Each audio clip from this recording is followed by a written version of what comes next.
I have the guideline, always had the guideline, still have it, never lie. Because nowadays, in the age of transparency, in the age of social media, everything is instantly verifiable by everybody. There are no secrets anymore. There are only facts that become public a bit later. And when you get caught lying, the reputational damage that you suffer is so big that it's very difficult to then walk back and re-establish your credibility. Not telling always the truth, well, that is true for everybody, I suppose. When you are representing a certain interest, whether it's your own interest or your country's interest, in a negotiation, you cannot put everything on the table immediately. I think you should not be dishonest and mislead people intentionally, because especially in an international, intergovernmental setting, if you have negotiations with another country, okay, you might win this negotiation now if you are dishonest, but this country is not going to disappear, and you might have to have another negotiation on another topic next year. And if this country finds out that you were dishonest, you might have a problem then. It's not like in business where your shareholders, they don't pay you to leave something on the table. They pay you to take everything and get them all the money. So negotiation in diplomacy, negotiation in business is to some extent different. I have made mistakes in the past when I reacted with hindsight too emotionally or too quickly. So I gave myself, now I try to, when something is in you and it wants to get out, I say, okay, I sleep over it, and then the next day we'll see what I will say. But in today's age where the media are looking for sound bites, very fast reactions, where you have to react on social media and give something immediately because otherwise it's forgotten, it's very difficult because you do not have the distance anymore to reflect and think over issues and then give a calmer response to it. And that can be very dangerous because, a quick emotional response triggers a quick emotional response and it goes up and it doesn't lead to anything good. When some people talking about war and winning war, not diplomats but others, I always remind them of the motto of the Russian strategic missile forces, "После нас тишина." And that will be the end of the war. So that is not an option, I think, if we want to survive as a human race. Strangely enough, I knew quite early what I wanted to be. When I was, how old was I? 16, 17. I did an internship at the Prime Minister's office in Luxembourg in the summer. It's a summer job. Nothing glamorous. I was bringing the mail from one place to another. But I saw how the department was working, and I saw how his diplomatic advisors were working, and I had an interest in this job. So I decided that that's what I wanted to be, and I chose my academic path then in order to get there. I was never a very motivated student. I didn't study for the sake of studying. I did what I had to do in order to get where I wanted to be. Of course, as a civil servant, you have limits of what you can do.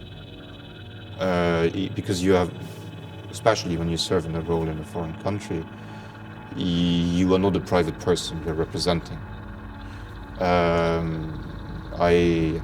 am identifiable. During that time I had red number plates on my car, I had a flag on the car, so everybody knew who it was who is coming there. It's not something about power, it's about the possibility to help do something good.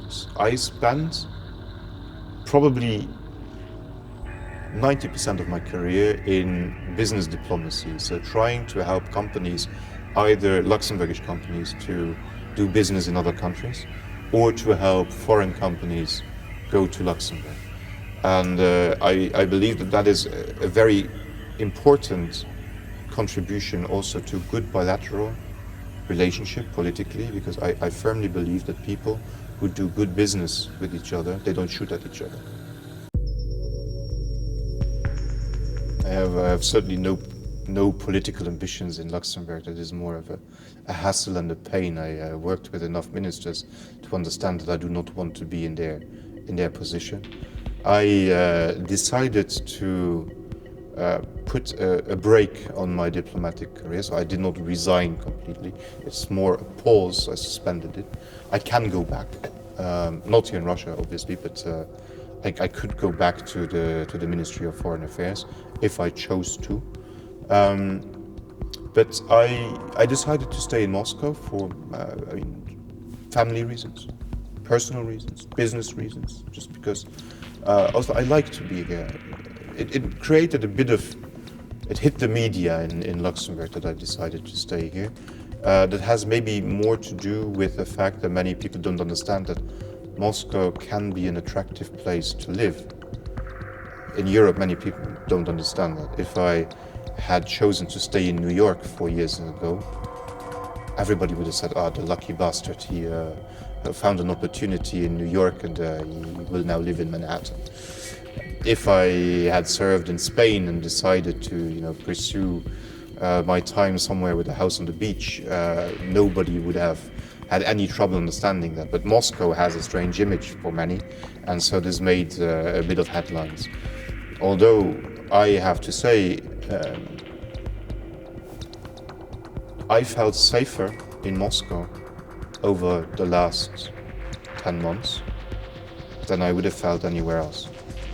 And if I have the choice now, at this given moment, where do I want to live? I mean, Luxembourg is always good. It's always my home. It's where my family and my friends are. But I take Luxembourg out of this. Any other foreign country, I would say Moscow. I'm very happy here. I have everything that I need. I have all the infrastructure. I have my family. I have a good quality of life. What more do I want? I should write some moments down, just to allow a look behind the curtains, because many people, outsiders, they always think that big politics, it's also eccentric and far away and removed from your average people. I think that's the only way to live in Russia. You have to believe in it. And I found Moscow a very impressive city. Different from what it is today. It was much darker, much grayer. It was not so well illuminated and the buildings were not so well restored yet. But I caught up with a friend who is a Russian diplomat. We studied together. I caught up with him and we spent an evening sitting where Manège Mall is now. We were sitting outside there in a cafe, drinking beer and eating krevetki. He showed me, we took a subway tour around Moscow. I felt some kind of connection to the country, and afterwards I came back every 3-4 months on business, and I made also more friends and really got to know the city a bit better. This building, I've been on the roof and I've been on the lowest basement, just disconnected with this venture, this project, but I got to see a bit behind the curtain of everything. Moscow is in between Europe. I mean, it is a European city, but at the same time it's not. It has a lot of other influences. If I look outside the window, fortunately the spectators will not see this, but I see the Kremlin Tower with the Red Star. I see an Orthodox cathedral. I see the cupola with the Russian tricolor where the president has his official office. I see parts of Moscow State University, and then a very modern building that has ambition to create a community of people who look to the future. That is, a link between history, all stages of Russian history, and an international future of people who belong to a global community. So this is certainly geographically Europe. It is culturally Europe, not Western Europe, but still Europe. And but there are links to Asia. If you look at infrastructure, at architecture, you cannot fail to notice the Oriental influences, Central Asian, Iranian, Persian, and that makes me think that Moscow is unique. I like with Russians that they are warm-hearted and open after an initial hurdle. They are not like some other countries where you are embraced immediately and but on a very superficial level, and maybe not always at a very honest level. Russians are very often a bit reticent, but once you show that you're actually honest and mean well, they become very warm-hearted. And I think around the world, if I look around the world, some of my best friendships are with Russians. Also here in Moscow, I spend my time, and before even, but also now as a private person, I spend it with my Russian friends. I have hardly any contacts in the international community. So this capacity of being, honest, true, strong friendship, that is something that I value very much, because it's something that is not usual anymore. I think that I can have an impact, that I had an impact. Otherwise I wouldn't do I would not have done for so long what I did. It's becoming more difficult though, in a world where everything is becoming more standardized and you have more and more processes, and there's less human touch that you can give to things.